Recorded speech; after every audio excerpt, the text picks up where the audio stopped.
Good morning, everyone. Hope everybody's okay. It is September 2022. Excuse me. Completely missed a video for August. Humbly apologize. But it's been manic, kids on holiday, managers going on holiday, other engineers going on holiday. Dude, busy times, busy, busy, busy. So I think today, let's just take a recap about the market. Let's talk about IR35. Um, because I don't know if I alluded to in any of my other videos, but I've taken an IR35 role, and some of my other friends have actually taken IR35 roles, and I'm just going to be able to just want to tell you what I think about them. So, tax. Ugh, the amount of tax that you pay upfront is unreal, ridiculous. As a contractor, if you're accustomed of running your own limited company, and someone paying into your limited business account, you actually get to spend money before it's taxed. What I mean by that? So let's say, for example, if you want, for me, if I want a train ticket, a seasonal train ticket from Swindon into London, you're talking like 12, almost £13,000 a year, not first class. First class is double that. So it's 26 grand for first class, you know, and they don't do manicures on first class, so it's not worth it in my opinion. But point being is this: I get to spend that money before I'm taxed, meaning I get a lump sum of money, I buy the things necessary for my job, for doing my work and stuff like that. And what will happen is that the money that I spend at the end of the year, you take a holistic view and say, oh, you've needed this amount of money to run your business. So then therefore, really and truly, rather than taxing you all this much, we could tax you at this. Is a huge difference. Food, same thing. Whatever expenditure, IT equipment, God, tell you, I get through loads of IT equipment, books, courses, etc., etc. So when you're being taxed at IR35 rate, it's 40% like a normal employee. Other thing as well is that if you are moving from contractor to IR35 status, um, excuse me, what will happen is that you you lose certain benefits, like I don't know, childcare benefits is what I'm hearing a lot of people report on, myself as well, because you earn a higher tax. Um, there's certain things that you get more penalized on because you breach that £100,000 threshold. So is it worth it? Do your calculations, because in my opinion, not worth it to me. Hell no. Anyway, let's talk more about the market today. So what I'm seeing is there's no significant drop when it comes to certain rules or rules at all, like anything to do with cloud or any sort of technology really. I'm seeing no drop at all. Even the talks of a recession at the end of this year, I'm not seeing a slowdown um in job roles. Maybe this is different. 663. Let's check Azure. So that's AWS. Let's see what Azure is doing for a DevOps role. 699. Same trends. Architect. So in my opinion, the market's still healthy. 999. So let's say, there's double posting jobs and stuff like that. Let's call it 900. Still a significant whack. Um, Back in 2019, before COVID, I was seeing probably about 200 jobs advertised for architect. For DevOps was like averaging like 399, 400, 450. So to see 600 and for Azure DevOps or DevOps, and to see 1,000 for architect, still healthy figures. So what I'm seeing in the trends in the market today is this: if you are working in the public sector is taking a turn.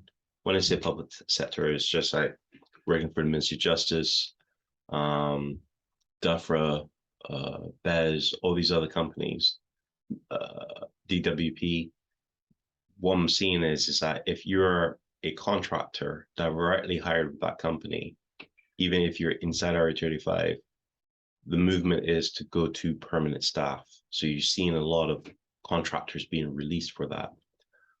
Or what you're actually seeing as well is that if you are a contractor who's working on site directly hired by that public sector business, and there is a consultancy firm like Capgemini or Atos or something like that who's working for that client, and you're doing some decent work, and they recognize that, they'll pull you over to their side of things. And what will happen is that you could continue working as a contractor there. Depending on your job, if you switch jobs and stuff like that, you could fall from being inside to outside IR35. But you got to be careful there, because HMRC wants to see that your role has significantly changed. And because you're working for a consultancy firm, you can go outside again. Now, so I'm seeing some switch ups there, but the public sector still doesn't pay that well, So I was talking to a person who was looking for a security architect, and had a list as long as my arm of requirements and stuff like that. And, they want to pay this guy like 50 grand. Why? Is the market going rate for anything security is like 120 and up, whether it's AWS or Azure. So this leads me on to a lot of questions I'm hearing or are being asked by a lot of people is, I want to be able to start my career in X. How do I actually do that?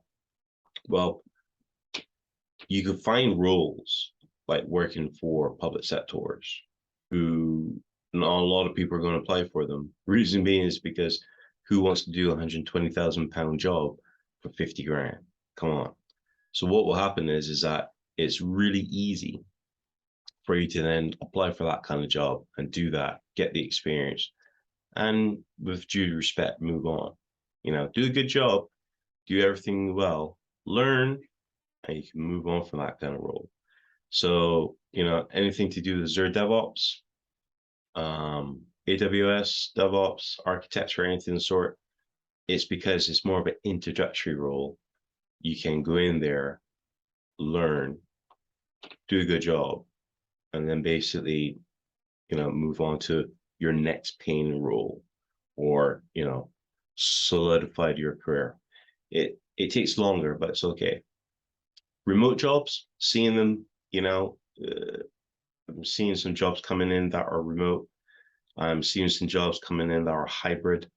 I don't see the point in actually going to an office for 2 days a week or 1 day a week to just show my face. So what I am seeing is that through my connections of pipelines, through the pipeline of my connections, should I say, if somebody sees a job like that, they apply for it. Within a month of doing a good job and stuff like that, and gaining confidence with the client, what will happen is that they will then say, look, just work from home. And when we need you, we give you a call. You can work like that. So let's see the market, let's dive on in, see what there is here, and see what IT Job Watch is saying. So if I look for AWS, let's go for Azure first, and then search to see what the market's saying. In the permit side of things, yeah, things have gone up a bit. It's looking healthier and green in this side of the year. There's more green than red. So demand for that technology, the Azure platform, I'm seeing an increase. And if I look for AWS, just dump Azure. Again, same thing, the demand is there. I'm looking at permanent work to see if that is like contracting, if you're interested in contracting. So Elastic Beanstalk, no clue what that means, but it's gained 47%. So it's pretty good. AWS Control Tower, I think that's to do with automation. I don't know much about AWS, but I will be learning it. Would highly recommend it. But to look at it, it's like the average is like 525. That's a healthy growth. If I look for Azure in contracting,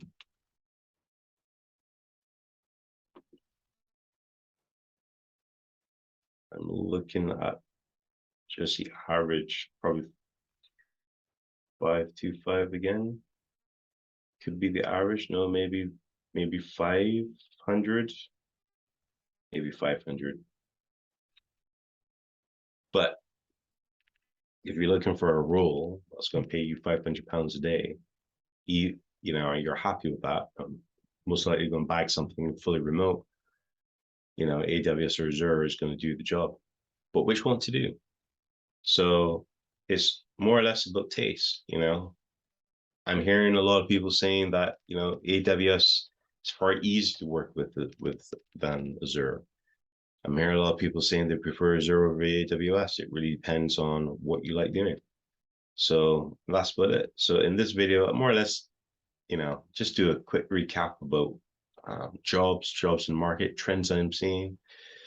Do I think that working in IT is still a good idea and stuff like that? For sure. You know, it's highly rewarding because if you get a buzz from fixing things or discovering things, you know, you're definitely going to be able to get a lot of that here.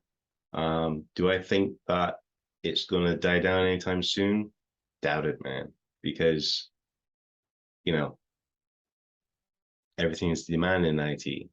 Everything is going to the cloud or a cloud of some sort, whether it's on-prem or in a public cloud, doesn't really matter. What would I master is definitely automation. You know, what language would I consider learning? Python, PowerShell, PowerShell only if you're doing Azure.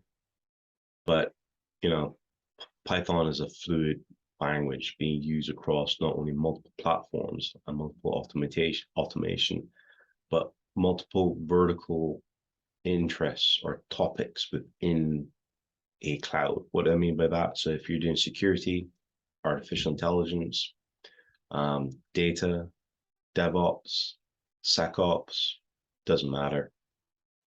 Python fits into each and every single one of those buckets for sure. I hope this video has helped. I'm more interested in comments than like and subscribe. So if you got anything that you want to say or you want to be able to, you know, have a discussion or anything of the sort, leave a comment below. If you like what I'm saying, yeah, sure, like and subscribe, man, or share the content. If you don't like what I'm doing, hey, ignore it. It's all good. See you soon.